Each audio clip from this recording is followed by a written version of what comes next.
Well, hello everyone, my name is zwiggojr and today we will be showcasing the Pokemon ROM hack, Pokemon Radical Red. My comment section has been full of this game for the past few weeks and I finally decided to take a look at the game itself because a lot of people were saying that it's 10 times as hard as EMERALD KAIZO. So after taking a very long look at the game, because this game is super hard, I can already tell you that, I didn't even know what I was getting myself into. I can now conclude that this game is definitely 10 times as hard as Pokemon Emerald Kaizo. There is no doubt in my mind. Let's go over some features of this game first. So all of the Pokemon up until Generation 8 and all of their updated movesets are in the game, which is very refreshing because that's something you don't see a lot. There's stuff like Mega Evolution in the game as well. Pokemon don't always have the right abilities though, and there are a few custom moves in the game as well. But the reason why this game is actually hard is because it's a super competitive Pokemon game. All the gym leaders and your rivals are going to have fully EV trained Pokemon to make them as competitive as possible, with most of them having a lot of speed and attack or special attack. So if you're gonna wanna beat a gym leader, you're probably gonna have to do some EV training yourself. So my dumbass decided to jump into this game with a monotype challenge immediately, which was 100% a mistake. But you'll see later on in the video why. Just so you know, I know nothing about competitive Pokemon. I have never played an online match in my life, and I never check up on EVs or IVs or what the best movesets are for Pokemon, so I'm a filthy casual.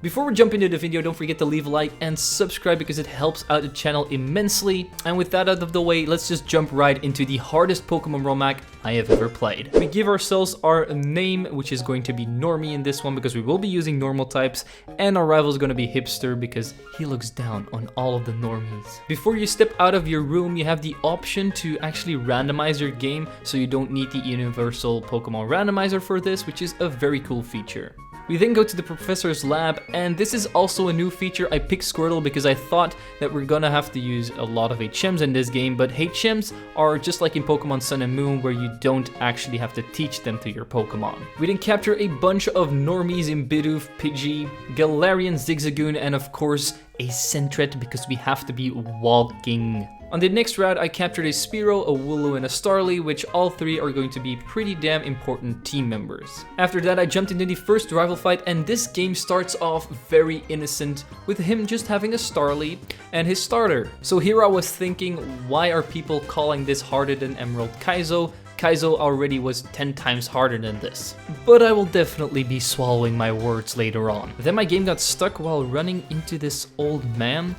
Yeah, that was pretty awkward. But luckily we could move on to Viridian Forest rather quickly, where we have another rival battle with a different rival, because in this game you have two rivals in Brandon and your regular one. His team consists of a Corphish and a Trico, so not really something we have to worry about. We easily smack the floor with him. After you beat him, you do get the Versa Seeker and the EXP share, and they made a super cool animation for getting key items and just normal items in general, which is very cool. If you scour around the area, you can also find Johto gym leaders, and after you defeat them, you get a pretty useful TM. And in the first city, Pewter City, you're gonna have to fight Falkner, which is honestly not a problem at all. As I said, the start of this game is very easy. But I'm gonna tell you something that I haven't told you at the start of the video, and that is level caps. Before certain fights, your Pokemon cannot exceed a level, and for the first gym badge, that is 15. You cannot go higher than level 15. So that's why I was talking about EV training, because you are not going to be able to get higher up in the levels than your opponent. Another thing about this game is that you are always in set mode and you cannot use any items in battle. So if you were maybe thinking about using a revive or a super potion in battle or whatever, that is out of the question. As we jump into our first gym battle with Brock, knowing all of these things, we of course come out on top because we have a Bibarel, which is great against his team, and he has a Geodude, a Vulpix, and an Onix, which all get wrecked by Water Gun. So this battle really wasn't anything special, so I'm just gonna move on from here. On my way to Mount Moon, I captured myself a Glameow, which is another pretty okay normal type. And here I'm going to be showcasing a den, so you talk to the den, then you choose a trainer that you want to take the den on with, and after you defeat the Pokemon you get a few items and you also get the chance to capture the Pokemon. One of the coolest features I have personally ever seen in a ROM hack. Of course, after Mount Moon you can head on to Cerulean City and do another rival battle over there, which in my case was yet again, on my first attempt, pretty easy. But this is not really where the game gets hard either. It's a little bit further on. So after absolutely destroying the hipster, it's time for us to head on to Bill. And just like in the normal games, you just have to change him back, he gives you the SS ticket, and then you can move on to Misty. At this point I still wasn't really feeling the challenging factor of this game, but I should have been a little bit more suspicious because I managed to take out all of her Pokemon with only one Pokemon remaining in Dubwool, and I barely had any HP remaining as well. But since I wasn't really expecting much of this game, I just headed on and didn't really think about it anymore. After that I captured myself a Furfrou, which is once again going to be a very crucial team member, for me at least. And then it was time for another rival battle, but this time with Brendan. And this battle was already a little bit harder than Misty, since the Loudred can easily take out my first Pokemon Furfrou with a few hyper voices before he then switches out into Lunatone before I can take out the Loudred itself. So I then decide to switch into Bibarel and try to take out the Lunatone with some water guns, but it sets up a Calm Mind and absolutely wrecks my Beaver. So I decide to go into my Linoon, I get hit with a Power Gem, it doesn't kill me, and I can finish off Lunatone with Night Slash. Next out was Corphish, and I know that it's pretty slow, so I decide to stay in, but it has Aqua Jet and it wrecks my Linoon. So I go into Ship and headbutt away at the Corphish in order to take it out, and then his Grovyle is up next. Luckily Dubwool is super duper bulky, so we can take him out as well, and his final Pokemon is a Loudred, which Dubwool can finish off as well. So this rival battle wasn't that special, but it was already setting up with Calm Mind, so it's starting to get harder. So after that you're normally going to the SS Anne to do another rival battle, but in this game there is no rival battle at the SS Anne for some reason, so we're just gonna head on to Lieutenant Surge straight away. And here's where a problem started to arise, because this man has a Mega Manectric, which can basically outspeed my entire team and do tons of damage against everything that is not Dubwool. But yet again, I wasn't really having that Kaizo vibe yet. Even though I had to attempt this fight about 15 times, I was like, this is normal, right? This is just regular Pokemon. But I didn't know that a Ruin was waiting for me. But eventually though, I was able to come up with a strategy in order to beat Lieutenant Surge, which wasn't that hard to do because I just waited up until my Bibarel died because of the Manectric. I then switched into my Furfrou, I retaliated, but it still didn't quite take it out, and then Furfrou eventually went down. And because he used Volt Switch, he switched into Pincurchin, so I went into my Linoon. As I went for a dig, it decided to switch into Vikavolt, which isn't affected by my dig, so my Linoon was done for by a Bug Buzz. He then used Volt Switch a bunch of times so that my Dubwool could take care of the Vikavolt and the Pincurchin with a bunch of headbutts. The Manectric came back out, and even though it didn't have that much HP left, my Dubwool wasn't able to take it out, so I switched into Staraptor to finish it off with Quick Attack. And his last Pokemon was a Raichu, which I can't hit with a Quick Attack before we get taken out, so I then switched into Glameow, who puts it to sleep with Hypnosis and finishes it off with a bunch of Feint Attacks. Since we now have 3 gym badges, we can skip through the entirety of Rock Tunnel and just go to Erica straight away, but Erica is where my mindset totally flipped around. She starts off with a Rillaboom, which in itself isn't that bad to deal with, but its ability is a thing that sets up Grassy Surge, which makes her Pokemon and my Pokemon heal a little bit of HP each turn. But it also makes a bunch of her Pokemon faster, which means that I cannot outspeed. So as she then switches into her second Pokemon, Serperior, which uses Leaf Storm, which normally drops your special attack by 2 stages, well, she has an ability that actually ups the special attack by 2 stages. So when she uses 1 Leaf Storm, she's at +2 in special attack and she can sweep my entire team. It also does not help that I cannot outspeed with any of the Pokemon I have with me right now, so I knew that I had to switch up my team. So I decided to add 2 flying types to the team in Fearow and Pidgeot, but it wasn't really hard to grind them up because you can fight Audino's not too far from the gym, which give a bunch of XP. So with those 2 new additions, I decided to go back to Erica, but this time I got another roadblock in Meganium. But added to that, it also has Ancient Power, and so it boosts its stats very frequently and is also good against most of my flying types. So after getting stuck here once more, I decided to pick up another flying type in Dodrio, grind him up, and go back to Erica for the 3rd time. And that doesn't mean 3 attempts. I've probably already done 100 attempts by this point. And this time I was able to get to her final Pokemon Venusaur, but then I sadly enough lost because of a sleep powder, but I now know that this is probably possible to do. So I just attempted a few more times until I got the winning run. So in order to take down our first Pokemon Rillaboom without taking any damage, I decided to lead off with Perugly, put it to sleep, then go into Dodrio, set up a Swords Dance, and take it out with a single pluck. Next up is Venusaur, and I decide to stay in because I am +2 in attack. I go for the pluck, and it doesn't even take it out, so my Dodrio goes down to Sludge Bomb. So I decide to switch in Pidgeot, go for the dual Wing Beat, which is, I think, a custom move, but I'm not sure, to take down Venusaur. Next up is Meganium, which we can bring down into orange health with 2 dual Wing Beats before Pidgeot gets taken out. Then I switch into Fearow, which is able to finish off Meganium with 2 more Drill Pecks. Then Serperior finishes off my Fearow, so I go into Staraptor and finish off Serperior with 2 wing attacks because it doesn't have any neutral moves against me, only grass type moves. Next up is the fight with Giovanni down at the Team Rocket hideout, which wasn't really that hard for me to take down, only took me a few attempts. He starts off with a Nidoking, so I lead off with my Obstagoon and I go for the Dig in order to take it down into red health. Then I know he's going to go for an Earth Power, so I switch in Staraptor to finish off the Nidoking with Quick Attack. Next up is Honchkrow, so I switch back into Obstagoon to sacrifice it in order to send out a Pokemon without having to take a hit. So I then go into Furfrou to finish it off with Retaliate, which is now doubled in power. Next up is Mega Kangaskhan, which has the ability Parental Bond, so it attacks twice and takes down my Furfrou with Body Slam. Then I go into Staraptor, go for the Close Combat Quick Attack combo, but it isn't quite enough to take down Kangaskhan, and Staraptor ends up going down, so I go into Dubwool to finish it off with Headbutt. Next up is Rhyperior, so I decide to stay in once again and hit it with a few double kicks before Dubwool ultimately gets taken out. I then go into Bibrel to hit it with a few Iron Tails until he goes down as well, and then I go into Fearow to finish off Rhyperior with a Drill Run. With that, we defeated Giovanni, we can head on to the Pokemon Tower, save Mr. Fuji, and go straight to the Snorlax in order to capture it, because this is going to be an amazing team member. After that, you cannot proceed to Koga yet, so first off, we have to do the Sylph Co building before you can take on the next gym. So go to the top of the building in order to challenge our rival, but this is a fight that was a preparation for what's about to come.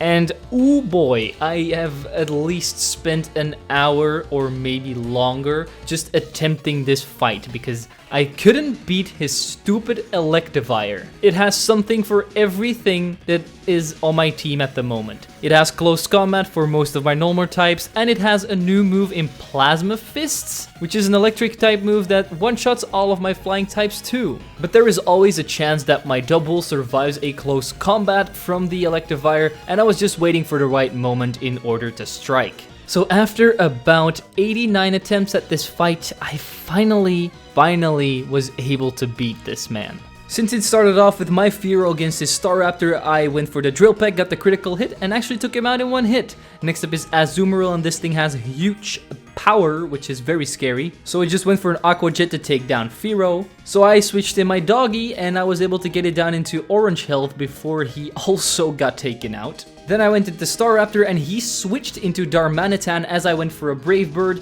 and then I went for the Quick Attack in order to take down Darmanitan. Then he switched back into Azumarill, and I didn't want to take any chances, so I finished it off with a Brave Bird. Then his Electivire came out. I knew it was going to outspeed, so I just went for the Quick Attack chip damage, and he took me out. Then I went into Dubwool. I knew I could survive a Close Combat, and I took it out with Double Edge after that. Last up was his Venusaur, who was actually able to take down my Dubwool and my Snorlax because he decided to put my Snorlax to sleep and just spam Giga Drain to get its HP back. But eventually my Obstagoon came in to finish off Venusaur.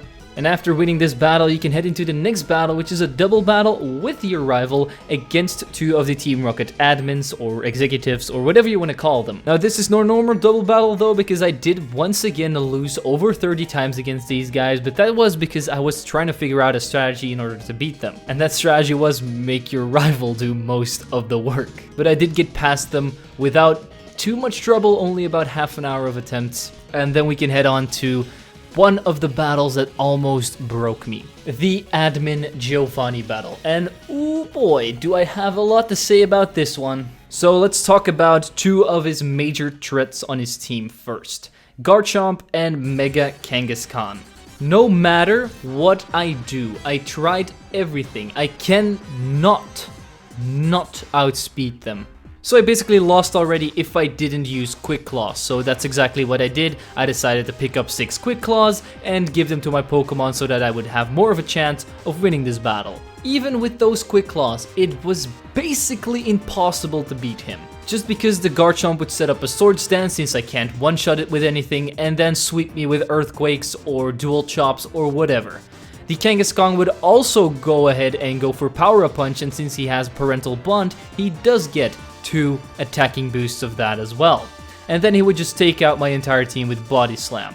A few times I was actually able to beat those 2, but then he had an Excadrill, which I have nothing against because I have no ground type moves, no fire type moves or whatever. So he would just go for Earthquake and take me out too. So what I decided to do was I had to switch up the team. So I got myself a Deerling, I evolved that into a Sawsbuck because he's a grass normal type, which is pretty good against most of his team. I also decided to add a Girafarig to the team because that thing has Parental Bond as well, and it has access to Boom Burst, which is just a very good attack. I also decided to get a Chinchino and an Exploud, but those really weren't that useful. So with a few new team members and a few changes here and there, I decided to go back to Giovanni, and I am not lying here. I attempted this fight for 4 hours straight with speed up. So I can't even tell you how many attempts I've done, at least 1,000. And eventually I got all of the Quick Claw luck that I needed in order to beat him, but I was just about to call it quits here. So here is my winning run. I decided to lead off with Sawsbuck in order to 2-shot his first Pokemon Hippo down with Energy Balls, but not before he sets up a Sandstorm and Stealth Rock. And his Garchomp also has Sand Veil, so we also have an opportunity to miss my moves against him, even though we have 100% accuracy. Then he would send in his Kangaskhan and go for the Fake Out Body Slam combo so that I can't even get a Jump Kick in. I then switched into Staraptor, but luckily he went for the Power Up Punch so that he doesn't take me out, and then go for the Close Combat Quick Attack combo to take out Kangaskhan.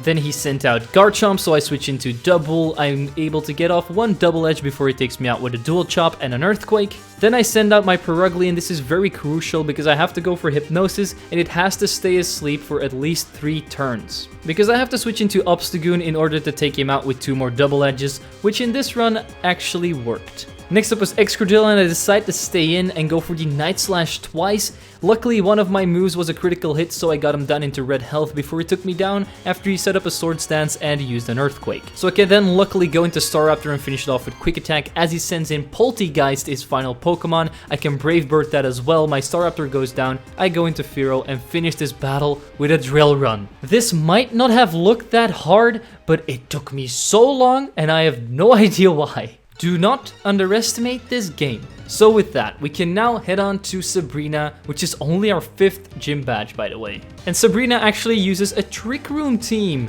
but there is a way to avoid that. If you actually get in your hits on the Hatterene on your first turn and kill it before it sets up a Trick Room, her team won't be as hard to take down. So that is what I was focusing on, basically shutting down her strategy in order so that I could always go first and take down most of her Pokemon with it. All of her Pokemon also have this new move called Expand Force, which does a lot of damage. I have no idea how much power it has, but it just does so much damage. Anyway, this fight wasn't really that special. It only took me about 10 attempts in order to win, because her strategy really wasn't that hard to figure out. So I decided to lead off with my Furfrou and my Obstagoon in order to take down the Hatterene with a double up.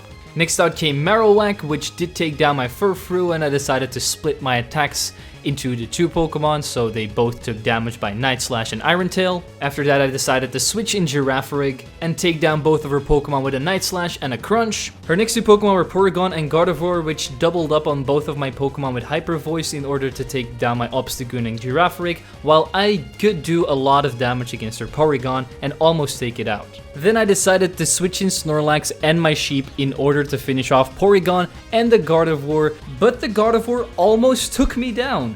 But I still have 5 gym badges, so it's time for us to head on to Fuchsia City for another rival battle with Brendan. This one was honestly not even that hard for me to win. I did have a little bit of trouble, but on my 6th attempt I was easily able to figure out his entire team and strategy and, you know, countered that with my own. He starts off with a Metagross that always goes for explosions, so I just decided to lead off with Obstagoon and go for the Obstruct in order to protect myself, and the Metagross takes itself out.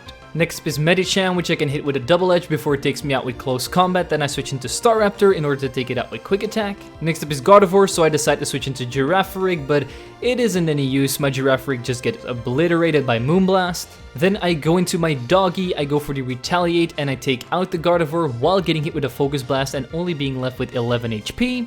Next out is Groudon, who takes me out, so I go into Staraptor to take it out with Close Combat. Next up is Exploud, which you can also take down with a single Close Combat. And finally is Sceptile, who cannot take a Brave Bird. After that rival battle, I decided to pick up an Ambipom and a Tauros and grind them up for the next gym battle against Koga, because both of them are pretty fast. Because I need to outspeed everything, and that's just not possible because all of my opponents have EV trained in speed, so I'm just using Quick Claws. Anyway, let's just jump right into the Koga battle. He starts off with a Pidgeot, which can somehow learn Boom Burst and do a lot of damage against Snorlax, but we can take it out with a single Giga Impact. Next up was a Selgor, who took me out, and then I switch into Staraptor, my Quick Claw activates, and the Brave Bird kills it in one hit. Next up is Dragapult, so I decide to switch into my Double in order to sacrifice it, and then I go into my Obstagoon to take it out with a Night Slash. He then sends out his Greninja, which is able to get a Surf off, but I take it out with a single Double Edge. Then Drapion comes out, it decides to go for a physical move, so I go for Obstruct. Its defense is lowered, and I can then take it out with Double Edge the next turn because my Quick Claw activated. Next, I send out my dog, and he sends out a Mega Toxtricity, which I hit with a Retaliate before getting taken out. I then go into Staraptor and finish this battle with Quick Attack. Next up is Cinebar Island, and before we go into the Blaine Gym battle, there is a May fight over here, which I'm not going to get into the details with, because honestly her team isn't that great and we could easily win against her on like my 3rd attempt. So I would like to get into the Blaine fight straight away. So let's talk about this fight for a second here. It is pretty much impossible to win this. And I know because I have tried. I have tried so many hours to defeat Blaine. He has a Typhlosion that outspeeds my entire team, even Ambipom, which is normally faster than Typhlosion. I even changed its nature to a plus speed nature in order to try and outspeed the Typhlosion. But still, it wasn't able to outspeed. I couldn't even get a hit off with it. The only thing in this battle that could take hits well was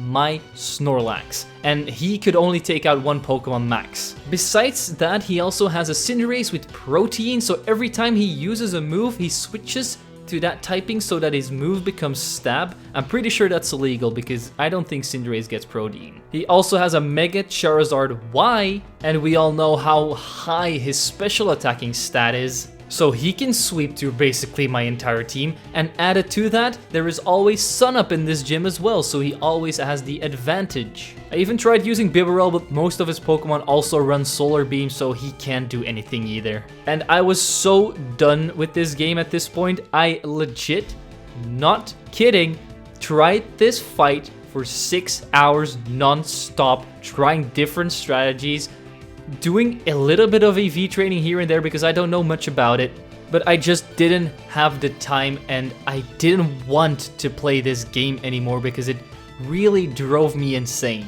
So here is where I threw in the towel and decided, nope, I am never, ever touching this game ever again. I was so mad and so angry after, you know, attempting this for so long and not being able to win, that I really felt bad for a couple of hours, so I decided that this game wasn't healthy. So please do not try to get me into it again because I really, don't want to play it. I am not someone that is into competitive Pokemon, so if you are, then this game will probably be one of the best games out there for you. But for me, it's just not really great because I just like casual Pokemon. I'm going to leave this game to other YouTubers that want to torture themselves because I have seen enough of this game. I'm sorry it had to end like this, but I can't beat every challenge I do. So with this very interesting, very hard, and probably the best ROM hack for competitive Pokemon players out of the way, I want to thank everyone for watching, and of course I want to thank my Patreon and membership supporters. As always, they really do help out the channel, so if you want to help out as well, the links are in the description to everything, including the download link for this ROM if you want to play it. And as always people, don't forget to leave a like, subscribe, and share this video with your friends. I'm zwiggojr, and I'll see you guys next time.